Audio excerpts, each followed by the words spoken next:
Assalamualaikum warahmatullahi wabarakatuh. Saya Nafisa Hira dengan NIM 857359234 akan mensimulasikan pembelajaran kelas rangkap model 221 untuk kelas 4 dan kelas 5. Untuk kelas 4 dalam muatan pelajaran bahasa Indonesia dan untuk kelas 5 dalam muatan pelajaran ilmu pengetahuan alam.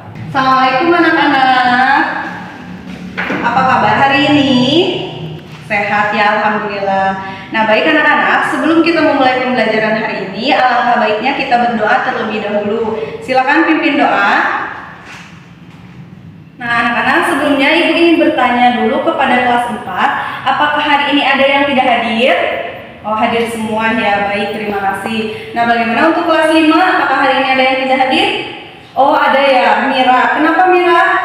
Sakit, oh iya. Kalau gitu kita doakan mudah-mudahan Mira cepat sembuh dan bisa kembali lagi belajar bersama kita di sini. Amin. Jadi anak-anak, hari ini ya kita akan belajar di ruangan yang sama untuk kelas 4 dan kelas 5 ya.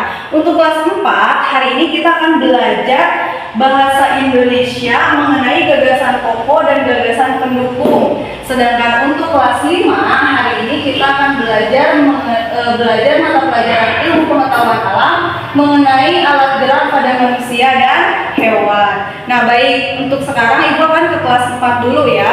Untuk kelas 4 ya, coba kalian ingat, kalian pernah membaca suatu cerita atau melihat berita di televisi. Nah, di situ pasti tentunya ada satu kalimat penting ya anak-anak. Nah, kalimat penting itulah yang dinamakan dengan gagasan pokok ya. Nah, sekarang untuk kelas 5, Ibu ingin bertanya terlebih dahulu ya.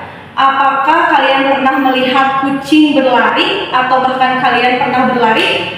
Nah, tentunya si kucing dan kalian bisa berlari itu karena adanya alat gerak ya. Nah, jadi anak-anak, untuk tujuan pembelajaran kita hari ini untuk kelas 4 yaitu agar kalian dapat menentukan gagasan pokok dan gagasan pendukung pada bacaan sederhana ya. Sedangkan untuk kelas 5 tujuan pembelajaran kita hari ini adalah agar kalian bisa menjelaskan alat gerak pada manusia dan hewan beserta dengan fungsinya. Sekarang Ibu akan ke kelas 4 dulu ya. Nah, baik, untuk kelas 4 hari ini kita akan belajar bahasa Indonesia tentang gagasan pokok dan gagasan pendukung ya. Dimana gagasan pokok itu adalah kalimat utama atau inti pembahasan dari suatu paragraf ya. Itu yang dinamakan dengan gagasan pokok. Jadi dalam suatu paragraf itu ada yang namanya kalimat inti ya, inti dari pembahasan itu. Biasanya ada di awal atau di akhir, atau ada juga yang di awal dan di akhir ya. Nah, untuk gagasan pendukung itu merupakan suatu gagasan yang memperjelas gagasan pokok ya. Jadi gagasan pokok itu kan inti dari bacaannya, kemudian diperjelas dengan adanya gagasan pendukung ya. Nah, anak-anak, di sini Ibu sudah mempunyai bacaan ya.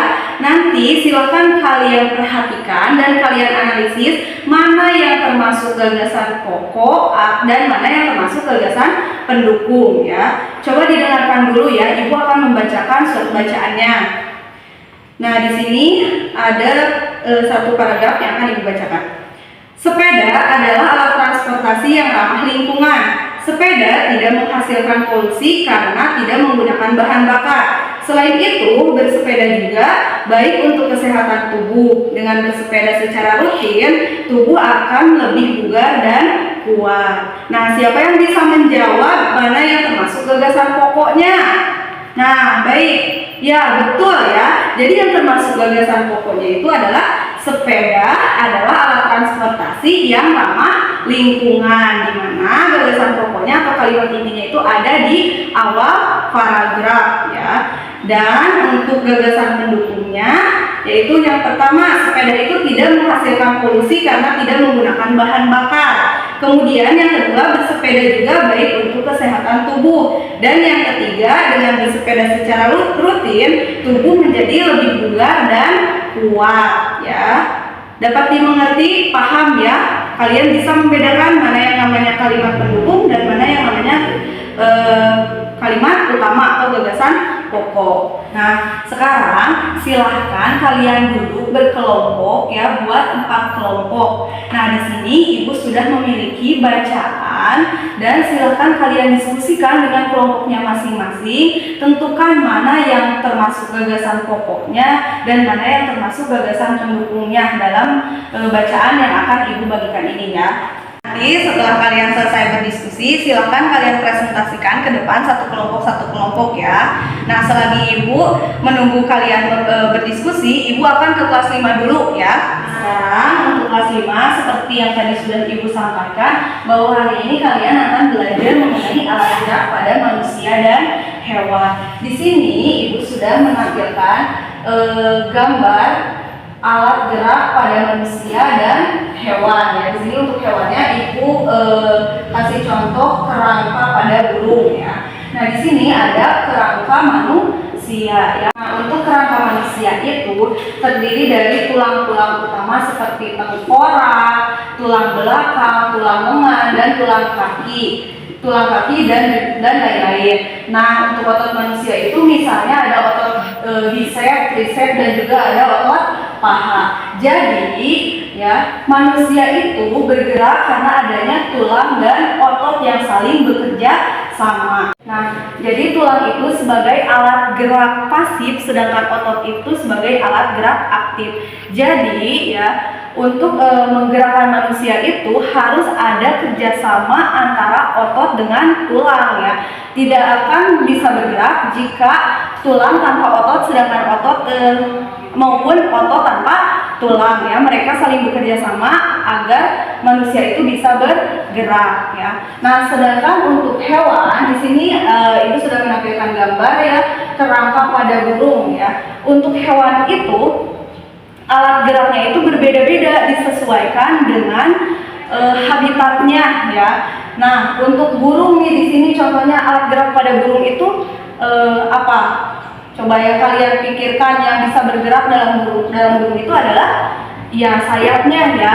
Burung itu bergerak karena memiliki sayap. Nah, sedangkan ikan ya, misalnya ikan itu bergerak karena mereka memiliki sirip ya. Jadi dapat disimpulkan bahwa alat gerak pada hewan itu berbeda-beda disesuaikan dengan habitatnya. Nah, tadi kan untuk hewan itu alat geraknya itu berbeda-beda ya. Tadi Ibu contohkan ada burung ya. Burung itu alat geraknya itu adalah sayap ya. Sayap pada burung itu berfungsi untuk terbang ya.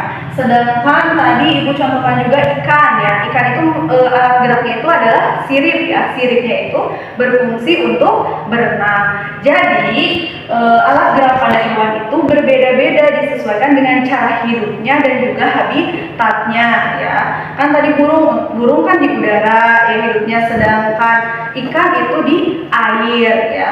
Jadi alat geraknya itu berbeda-beda disesuaikan dengan habitatnya. Nah, sekarang untuk kelas 5, silakan kalian duduk berkelompok ya, membuat 4 kelompok dan di sini Ibu sudah memiliki tugas untuk kalian diskusikan. Silakan kalian diskusikan bersama kelompoknya masing-masing. Tugasnya yaitu di sini Ibu sudah memiliki sudah menulis nama-nama hewan. Silakan kalian tulis alat geraknya apa dan fungsinya untuk apa. Nanti kalau sudah selesai, silakan kalian presentasikan ke depan satu kelompok. Nah, selagi Ibu menunggu kalian mengerjakan tugas ya untuk berdiskusi, Ibu akan ke kelas 4 dulu ya, akan ke kelas 4 lagi. Nah, bagaimana untuk kelas 4? Apakah sudah selesai? Sudah, baik. Kalau sudah selesai, silakan dipresentasikan. Untuk terlebih dahulu yang akan dipresentasikan adalah kelompok 1. Silakan kelompok 1 ke depan.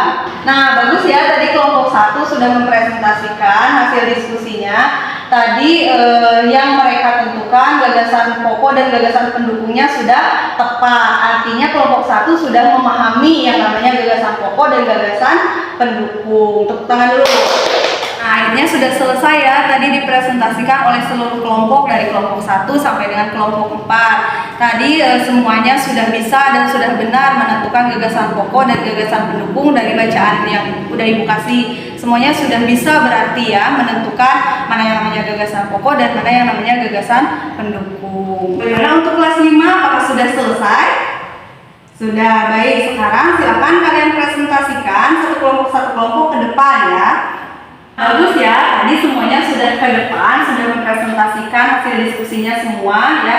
Dan kalian dari kelompok 1 sampai dengan kelompok 4 semuanya sudah bisa ya menentukan alat gerak pada beberapa hewan yang sudah Ibu tadi kasih ke kalian. Terus kemudian kalian juga sudah bisa menentukan fungsinya untuk apa ya. Nah, baik anak-anak, jadi kesimpulan pembelajaran kita hari ini untuk kelas 4 ya. Tadi kalian sudah mengetahui, sudah memahami yang namanya gagasan pokok dan gagasan pendukung, di mana gagasan pokok itu adalah kalimat inti dari suatu bacaan, sedangkan gagasan pendukung itu adalah kalimat penjelas untuk memperjelas kalimat inti atau gagasan pokok ya. Nah, sedangkan untuk kelas 5 ya, jadi kesimpulan pembelajaran kita hari ini yaitu bahwa manusia itu digerakkan karena adanya tulang dan otot yang saling bekerja sama ya. Tulang dan otot tidak bisa bergerak sendiri ya, mereka bekerja sama untuk menggerakkan manusia. Sedangkan untuk hewan, pada hewan itu alat gerak pada hewan itu berbeda-beda disesuaikan dengan habitatnya.